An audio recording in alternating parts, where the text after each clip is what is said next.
आज हम इस लेक्चर में देखने वाले हैं डाटा टाइप्स जावा स्क्रिप्ट में कौन कौन से होते हैं। लास्ट लेक्चर अगर आपने देखा होगा तो मैंने वहां पर वेरिएबल्स को डिफाइन किया था। लेट वॉर और कॉन्स्ट में क्या डिफरेंस होता है उसके बारे में बात करी थी। वेरिएबल्स में ही मोस्टली हम लोग कुछ वैल्यूज जो होते हैं उनको स्टोर करते हैं। तो किस किस प्रकार की वैल्यूज हम लोग स्टोर कर सकते हैं वेरिएबल में, तो उसी को हम लोग कहते हैं डाटा टाइप्स। दैट मीन कौन कौन से डाटा स्टोर किए जा सकते हैं किस किस प्रकार के। तो जावा स्क्रिप्ट में हमारे 7 मोस्टली डाटा टाइप्स होते हैं जिनको हम लोग यूज करते हैं। यहाँ पर केवल मैं आपको 6 डाटा स्ट्रक्चर के बारे में एक्सप्लेन करूंगा। सातवां डाटा स्ट्रक्चर जो सिंबल है उसके लिए मैं एक अलग से लेक्चर बनाऊंगा जहां पर केवल मैं आपको सिंबल डाटा स्ट्रक्चर के बारे में पूरी चीजें बताऊंगा। तो चलिए फिर शुरू करते हैं सबसे पहले डाटा स्ट्रक्चर से। सबसे पहला डाटा स्ट्रक्चर हमारा होता है स्ट्रिंग। मतलब क्या है कि अगर आपने कोई वेरिएबल बनाया है और उसमें अगर आप किसी का नाम या किसी प्लेस का नाम अगर आप स्टोर करना चाहते हैं या फिर कोई आप स्ट्रिंग को स्टोर करना चाहते हैं या फिर आप कोई सेंटेंस स्टोर करना चाहते हैं तो उसी को हम लोग कहते हैं स्ट्रिंग। स्ट्रिंग को सिंपली जावा स्क्रिप्ट में कैसे आइडेंटिफाई किया जाता है कि ये जो वेरिएबल में जो डाटा स्टोर किया गया वो एक स्ट्रिंग टाइप का है, तो इसके लिए हम लोग यूज करते हैं डबल कोट्स या फिर सिंगल कोट का यूज करते हैं और उसके अंदर हम लोग किसी सेंटेंस को वर्ड को या फिर करेक्टर को पास कर देते हैं। तो जावा स्क्रिप्ट उसको इजीली अंडरस्टैंड कर लेता है कि आपने जो वेरिएबल में जो डाटा स्टोर किया है वो एक स्ट्रिंग टाइप का डाटाबेस है।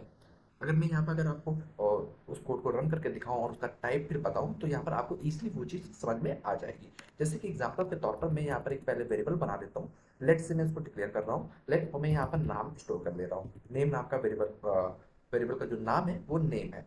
और यहाँ पर डबल कोड का मैं यूज कर रहा हूँ और मैं यहाँ पर अपने चैनल का नाम लिख दे रहा हूँ, कोड एंड टेक। तो आपने देखा यहाँ पर कि सबसे पहले वेरिएबल को डिक्लेयर किया फिर उस वेरिएबल में मैंने वैल्यू को असाइन करा। अब जावा स्क्रिप्ट इसको कैसे आइडेंटिफाई करेगा कि ये एक स्ट्रिंग है, तो सिंपल सा यहाँ पर मैंने आप देखेंगे डबल कोट का यूज किया हुआ है और उसके अंदर मैंने एक सेंटेंस को पास कर दिया है। अब मैं इस वेरिएबल को प्रिंट करा के देख लेता हूँ, लाइक सी कंसोल डॉट लॉग और मैं यहाँ पर नेम को पास कर दे रहा हूँ। तो और इस कोड को रन कराते हैं तो सी यहाँ पर प्रिंट होकर यहाँ पर आ गया। अगर इसका टाइप चेक करने के लिए बैठूँ तो यहाँ पर आप इसका टाइप भी चेक कर सकते हैं। सिंपल सा मैंने यहाँ पर कॉमा लगाया और टाइप ऑफ लिख देते हैं और इसमें नेम पास कर देते हैं। तो पहला वाला जो वेरिएबल है वो नाम को प्रिंट करेगा और दूसरा वाला जो डाटा लिखा हुआ है वो उसके टाइप को बताएगा। तो सी आप देख रहे हैं यहाँ पर पहले वेरिएबल जो लिखा था उसमें हमारा नाम प्रिंट होके आ गया और दूसरा वाला जो वेरिएबल था उसने हमें टाइप बताया कि हमारा टाइप क्या है। तो यहाँ पर डबल कोट के अंदर लिखा था तो जावास्क्रिप्ट उसको इजीली अंडरस्टैंड कर गया कि डबल कोट्स के अंदर लिखा है तो इसका टाइप स्ट्रिंग होगा हमारा। डबल कोट की जगह अगर आप सिंगल कोट लगाते हैं तो भी ये वर्क करेगा। तो मैं यहाँ पर सिंगल कोट का यहाँ पर यूज कर दे रहा हूँ और इसको देन रन कराते हैं। तो सी अगेन फिर से कोई चेंज नहीं हुआ, फिर से उसने स्ट्रिंग हमें दे दिया।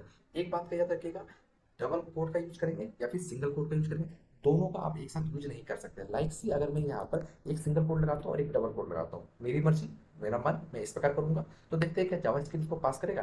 तो सी यहाँ पर हमें एक एरर मिल गई क्योंकि जावा स्क्रिप्ट उसको आइडेंटिफाई नहीं कर पा रहा है कि ये एक स्ट्रिंग है कि बूलियन टाइप का है कि नंबर है क्या है, तो वो उसमें कंफ्यूजन उसको मिल गया। तो ऐसे केस में यहाँ पर जावा स्क्रिप्ट आपको एरर शो कर दें जब। तो मैं अगेन इसको यहाँ पर अगेन फिर से मैं सही कर दे रहा हूँ, सिंगल कोड यहाँ पर लगा दे रहा हूँ तो कोड हमारा इजीली से रन हो जाएगा। तो सिंपल सा है, स्ट्रिंग के लिए आपको डबल कोट के अंदर कोई सेंटेंस वर्ड अगर आप लिखते हैं तो वो स्ट्रिंग हमारी कहलाती है और उसका टाइप आसानी से चेक करने के लिए टाइप ऑफ कीवर्ड का आप यूज कर सकते हैं। दूसरा टाइप आता है हमारा नंबर। नंबर डाटा टाइप क्या है, जैसे कि अगर आप कोई और दूसरी प्रोग्रामिंग लैंग्वेजेस चेक करते हैं तो वहां पर नंबर्स का आपको टाइप बताना पड़ता है। जैसे कि इंटीजर नंबर है आपका, कि फ्लोट नंबर है, कि पॉजिटिव है, कि निगेटिव नंबर है। लेकिन जावा स्क्रिप्ट में ऐसा नहीं होता। जावा स्क्रिप्ट में केवल एक नंबर डाटा टाइप होता है जो कि सारे प्रकार के नंबर्स को स्टोर करके रख लेता है। चाहे चाहे फिर आप उसमें पॉजिटिव नंबर डालें किसी वेरिएबल में या नेगेटिव डालें या फिर फ्लोट या फिर इंटीजर, वो ऑटोमेटिक उसका टाइप आपको नंबर ही बताएगा।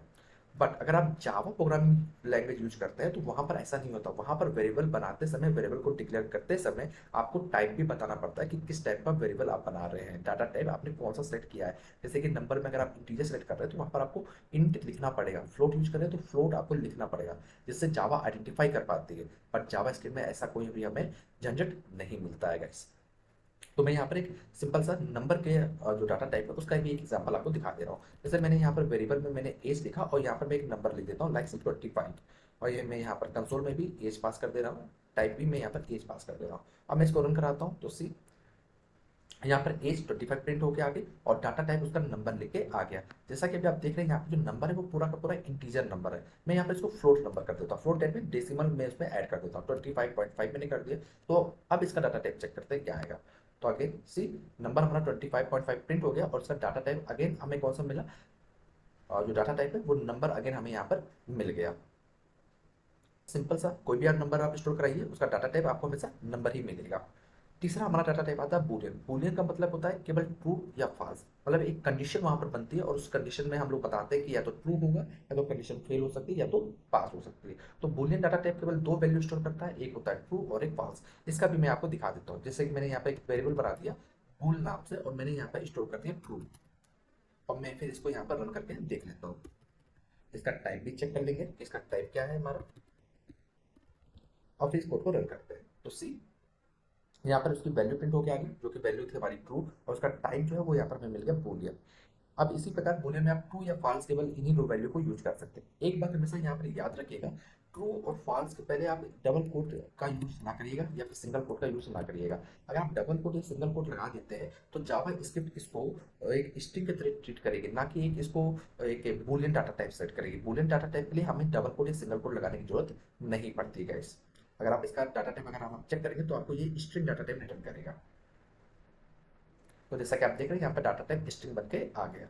आपके मन में ये आ रहा होगा कि मैंने तो यहाँ पर डबल कोट के अंदर ट्रू लिखा है जो कि बूलियन है, तो ऐसा क्यों हुआ। तो यहाँ पर जो प्रायोरिटी है वो स्ट्रिंग को प्रायोरिटी दी जा रही है क्योंकि डबल कोट आपने यूज कर लिया है। तो ये हमारा तीसरा डाटा टाइप था जो कि काफी आसान था। इसके बाद आता है हमारा नल डाटा टाइप।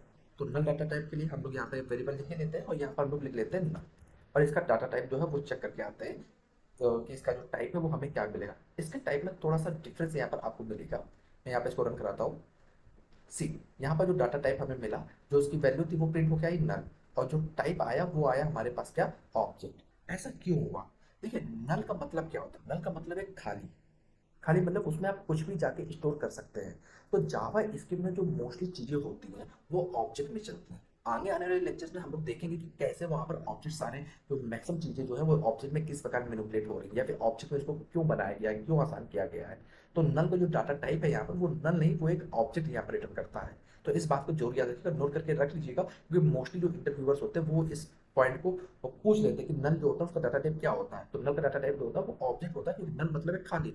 खाली जो है तो उसमें क्या डाला जा सकता है, तो उसमें हम लोग ऑब्जेक्ट स्ट्रिंग जो भी चाहे वो आप डाल सकते हैं। तो क्वेश्चन आता है कि नल को हम लोग यूज कहाँ करते हैं गाइस। तो सिंपल सा जो यूज है वो यहाँ पर ही मैंने कोड में लिखा हुआ है। अगर आपको इसको एक्सप्लेन करूँ तो आप ऐसे समझ सकते हैं कि मैंने एक वेरिएबल बनाया और उस वेरिएबल में मैंने स्टार्टिंग में मैंने कोई भी वैल्यू असाइन नहीं करी, मैंने सिंपल सा ऐसे वेरिएबल बना के छोड़ दिया। तो जो ये मेथड है ये रन करेगा, कोड में कोई भी प्रॉब्लम नहीं आएगी। बट जो ये मेथड है ये एक अच्छा मेथड नहीं है। एक्सपीरियंस पर्सन जो होते हैं वो कभी भी इसको प्रेफर नहीं करते। वो हमेशा कहते हैं कि अगर आप एक वेरिएबल बना रहे हैं तो वेरिएबल में वैल्यू जरूर असाइन करें, चाहे कोई भी वैल्यू हो। अब चूंकि आप चाहते हैं कि हमें तो वैल्यू चाहिए ही नहीं, हमें तो बाद में चाहिए जब मेरा कोड एक एग्जीक्यूट हो जाए तब इस वेरिएबल में वैल्यू आके स्टोर हो। देन इस केस में हम लोग स्टोर कर देते हैं यहाँ पर नल। नल मतलब कि खाली है जी, इसमें कुछ नहीं पड़ा है। जब हमारा कोई कोड एग्जीक्यूट हो जाएगा देन आफ्टर सम टाइम यहाँ पर हमारा जो डाटा है वो इसमें स्टोर होके आ जाएगा। सो इस केस के लिए हम लोग नल का यूज करते हैं मोस्टली। तो कभी भी अगर आप वेरिएबल बना रहे हैं और आपको नीड नहीं है उसमें वैल्यू स्टोर करने की, तो आप उसमें सबसे पहले नल ही फिल करिएगा और फिर बाद में इन फ्यूचर आप कभी भी उसमें वैल्यू को पुट कर सकते हैं जाकर।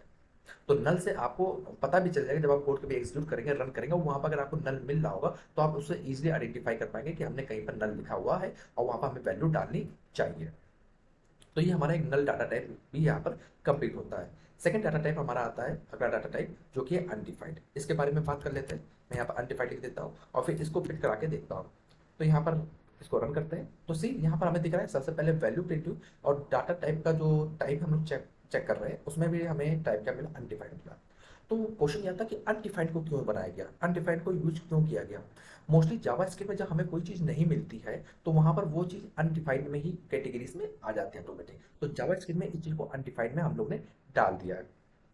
जैसे एग्जांपल तौर पर अगर मैं यहाँ पर इसको इरेज कर दूं, मैंने एक वेरिएबल बनाया उसको डिक्लेयर किया बट मैंने उसमें वैल्यू असाइन नहीं करी, देन इस केस में क्या होगा, अगर इसको प्रिंट कराऊं तो चेक करते हैं क्या आएगा।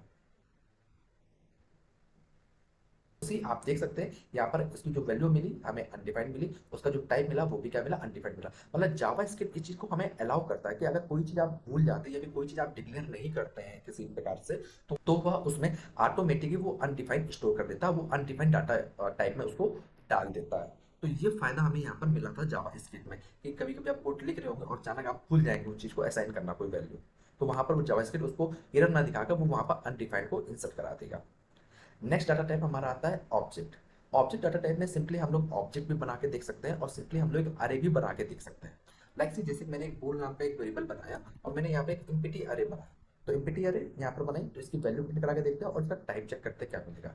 तो एक अरे जो है, अगर इसका टाइप अगर आप किसी और प्रोग्रामिंग लैंग्वेज चेक करेंगे तो वहां पर आपको टाइप इसका अरे ही मिलेगा, बट जावा स्क्रिप्ट में यहाँ पर हम लोग को टाइप जो होता है वो एक ऑब्जेक्ट मिलता है। जैसा कि मैंने कुछ समय पहले बताया था, जावा स्क्रिप्ट में मैक्सिमम चीजें जो होती है वो ऑब्जेक्ट के बेसिस पर ही रन होती हैं, मैक्सिमम चीजें ऑब्जेक्ट की तरह ही रन कराई जाती हैं। आगे आने वाले लेक्चर्स में हम देखेंगे ऐसा क्यों होता है और मैक्सिमम चीजें कौन कौन से जो ऑब्जेक्ट के रूप में रन कर रही हैं। तो इसको रन कराते हैं तो सी यहाँ पे जो उसकी वैल्यू प्रिंट हुई वो एक इम्पिटी अरे प्रिंट हुआ, और जो उसका टाइप आप चेक कर रहे हैं वो एक ऑब्जेक्ट रन होके आया, क्योंकि जावा स्क्रिप्ट में अरे जो होता है वो ऑब्जेक्ट में कन्वर्ट हो जाता है। इस प्रकार यहाँ पर अगर हम लोग इम्पिटी ऑब्जेक्ट बना देते हैं तो इसका चेक कर लेते हैं इसकी वैल्यू क्या आएगी। तो सी यहाँ पर हमें एक इम्पिटी ऑब्जेक्ट वैल्यू प्रिंट हुई और यहाँ पर हमें जो उसका टाइप मिल रहा वो भी एक हमें एक ऑब्जेक्ट ही मिल रहा है। तो तो यहाँ पर ऑब्जेक्ट और अरे का जो डाटा टाइप मिलेगा वो हमेशा आपको ऑब्जेक्ट ही मिलेगा और मैक्सिमम चीज़ें जो भी है वो ऑब्जेक्ट में रन होंगी। यहाँ पर इसमें आप वैल्यू फिल कर सकते हैं, उसमें कोई इशू नहीं। जैसे मैं यहाँ पर नेम नाम में मैं अपना नाम यहाँ पर फिल कर दे रहा हूँ, अगर आप इसको रन कराएंगे तो उसकी वैल्यू यहाँ पर प्रिंट होकर आपको आ जाएगा। ये एक ऑब्जेक्ट की सारी जो पूरा ऑब्जेक्ट था वो हमारा यहाँ प्रिंट हो गया, उसका जो टाइप था वो ऑब्जेक्ट ही यहाँ पर दिखा रहा है। तो हमने यहाँ पर आपको 6 डाटा टाइप जो है उसके बारे में मैंने आपको एक्सप्लेन कर दिया। सातवां डाटा टाइप जो है वो सिंपल डाटा टाइप है, इसके बारे में आपको एक अलग लेक्चर बनाऊंगा, वहां पर मैं आपको एक्सप्लेन करूंगा। सिंपल डाटा टाइप जो वो बड़ा यूनिक डाटा टाइप है, इसमें इसको हम लोग मोस्टली सिक्योरिटी पर्पज से ज़्यादातर यूज करते हैं, किसी चीज़ को मतलब सिक्योर करने के लिए। तो ऐसा क्यों किया जाता है वो मैं आने वाले लेक्चर्स में मैं वहाँ पर आपको एक्सप्लेन करूंगा। तो होपफुली गाइस आपको यहाँ पर जो डाटा टाइप्स थे ये आपको समझ में आ गए होंगे। इसके अलावा भी यदि अगर आपको इसमें कोई डाउट होता है या फिर कोई पॉइंट है जो मिस हो गया, सो प्लीज़ आप हमको कमेंट में जरूर बताइएगा और चैनल को सब्सक्राइब करना ना भूलिएगा।